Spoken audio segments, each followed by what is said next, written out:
Imagine standing in a grand hall filled with golden chandeliers, velvet carpets, and the silent echo of centuries of power. You're watching a man at the top, a king, a president, a CEO, pacing before a crowd. He speaks with certainty, his hands cut through the air with confidence. His words paint a picture of unshakable order, but behind his eyes is something else. Not fear, not weakness, but delusion, a crafted blindness, a self-imposed illusion of invincibility. And here's the chilling truth. The higher someone climbs, the deeper they sink into that illusion. Have you ever wondered why the people with the most power are often the ones least connected to reality? Niccolò Machiavelli saw it 500 years ago. He saw rulers cloaked in their own myths, men who confused their image with their identity, their obedience with loyalty, and their silence with success. To Machiavelli, delusion wasn't a flaw in leadership, it was almost inevitable. In fact, it was baked into the very architecture of power itself, because power by its nature isolates, not just physically, with guards, gates, walls, and wealth, but mentally, psychologically, spiritually. The higher someone climbs, the less they're told the truth.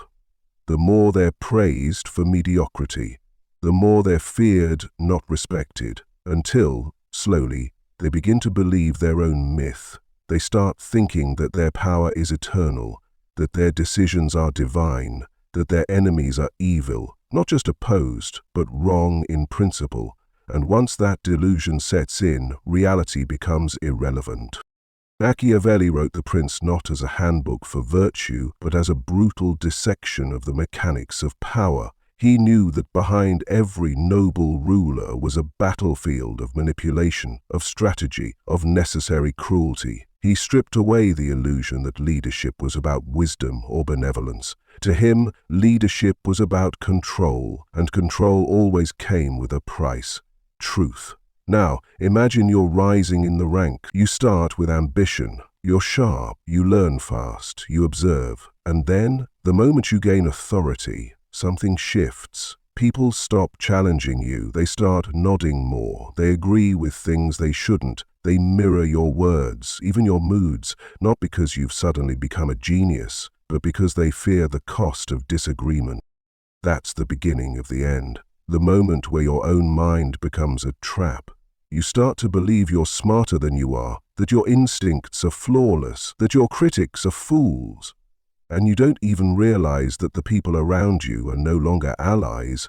They're courtiers, flatterers, survivalists. They tell you what you want to hear, not what you need to know.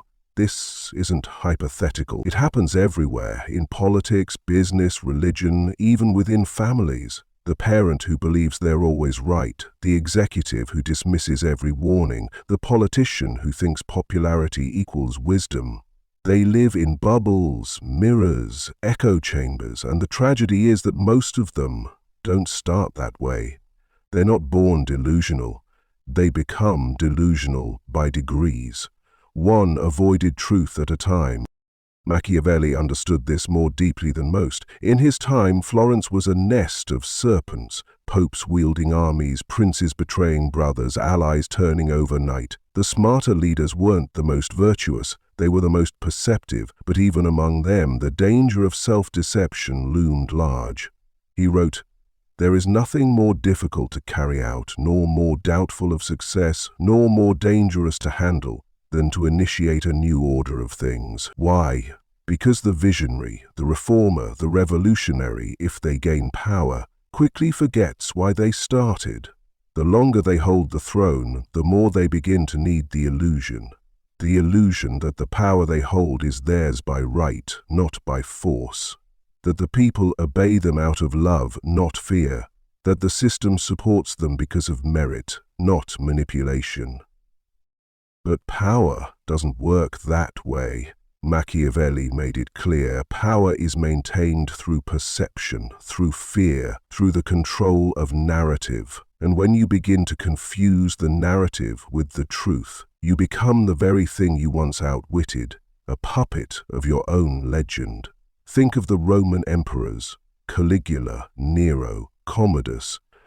Men born into the pinnacle of authority, surrounded by sycophants, protected from criticism, raised to believe they were divine. They made decisions that destroyed lives, empires, histories, all because they no longer saw the world as it was. They saw only what they wanted to see, and they surrounded themselves with people who made sure that never changed. We laugh at them now. Their madness, their excess. But look closer. Do you think modern leaders are any different? They just have better PR.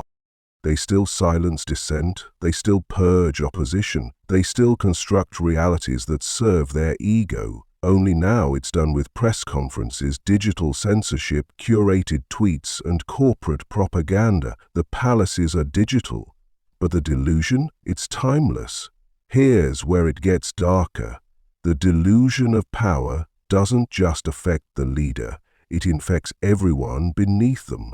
When the person at the top is detached from reality, everyone below has two choices: either play along or be cast out. So entire institutions start to reflect the fantasy. Bad ideas are celebrated, good ideas are buried, loyalty becomes more valuable than competence, and slowly the system begins to rot from the top down. Machiavelli warned that flattery was the poison of rulers, but the real danger wasn't the flatterer. It was the ruler who needed to be flattered, who couldn't stomach dissent, who confused comfort with loyalty. And once that psychological dependency forms, the need to be reassured, praised, obeyed, there is no return to clarity. You see this in organizations, in governments, in ideologies. The cult of the leader becomes stronger than truth itself, and any voice that threatens that illusion, even with logic, evidence, or care, is seen not as helpful but as dangerous. This is the final trap, because once you as a leader begin to treat truth as a threat, you're no longer leading, you're hallucinating. And no matter how rich, how powerful, how admired you become, the fall is coming. Maybe not today, maybe not tomorrow, but it always comes. Because reality doesn't care about your title. It waits, silently, relentlessly, and when it returns it brings consequences. That's why Machiavelli's insights remain terrifyingly relevant. He didn't just describe power, he dissected the psychology behind it. He knew that the most dangerous enemy of a ruler wasn't a rival, it was their own reflection. The question is, can you see it before it's too late? By the time most people realize they're delusional, it's already over.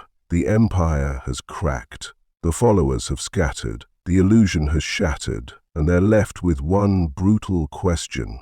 How did I not see this coming? The answer, Machiavelli would argue, is simple. You weren't supposed to. Delusion is not accidental in power. It is designed, it is cultivated, it is, in fact, rewarded. The leader who questions themselves too much is seen as weak. The ruler who surrounds themselves with critics is seen as paranoid. The powerful are taught to believe, from the very moment they taste control, that doubt is failure. But what if doubt is the only thing that can save them? What Machiavelli offers isn't just a cynical view of leadership. It's a warning, a roadmap, a mirror. He understood that great leaders simulate confidence but embrace paranoia. That true strength isn't found in belief, it's found in doubt. Doubt that keeps you alert, doubt that keeps you humble, doubt that pierces the veil of flattery and reminds you everyone is lying to you, especially when you're winning. And that's not paranoia, that's reality. In his writings, Machiavelli advised rulers to keep people close, but never too close, to reward loyalty, but test it, to listen to advice, but never rely on it blindly, because the moment you forget that people serve their interests first, not yours, you have already begun to lose control. Modern leaders, unfortunately, rarely internalize this. They build cabinets of clones. They hire yes-men, they dismiss critics, they focus more on optics than substance. And why wouldn't they? It feels good, it's easier, but it's also suicidal. Because the more removed you are from consequences, the more reckless you become. This is why so many empires collapse in arrogance. why revolutions eat their own children. It's less costly to withhold political input to fight problems aside, why companies implode after years of success, because the top forgot one rule: power blinds.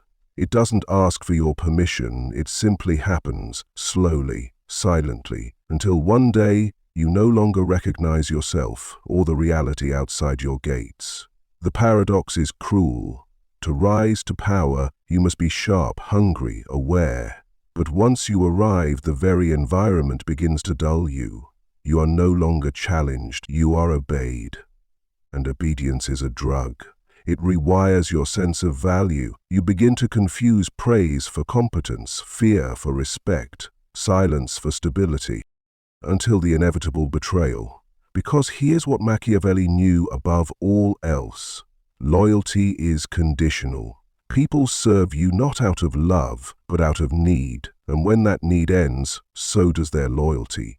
The illusion of unconditional devotion is one of the greatest lies power tells. This is where Machiavellian leadership differs from fantasy. It is not about ruling with an iron fist. It is about seeing clearly, seeing how people behave when stakes are high, seeing how easily truth can be sold for comfort, seeing how fragile your own judgment becomes when no one dares to challenge it. The antidote: brutal honesty. Not from others, from yourself. Ask, who challenges me? Who corrects me? Who would tell me if I were wrong? If the answer is no one, then you are already in danger. And this doesn't just apply to kings and presidents. It applies to anyone in a position of influence: coaches, founders, teachers, parents. The more authority you have, the more likely it is that your perception is warped. So you must build systems, not of control, but of correction. Machiavelli wasn't evil, he wasn't celebrating tyranny, he was describing reality. And reality is messy. It doesn't care about your ideals, it doesn't care about your comfort. It only respects those who are willing to look at it without flinching. That's the true test of leadership. Can you face the mirror before it breaks? Can you hear the truth before the crowd goes silent? Can you stay grounded when the throne begins to rise? The delusional leader never asks those questions because they believe they're already answered. But the Machiavellian leader? They live by those questions. They cultivate doubt. They invite challenge, not because they enjoy it, but because they know the alternative is worse. Power, when left unchecked, devours itself. So if you want to last, if you want your influence to endure, don't ask, how can I gain more control? Ask, who will tell me when I'm wrong, and then make sure they're still in the room. Because once they're gone, once you're surrounded by applause and no critique, the fall has already begun. You just don't know it yet.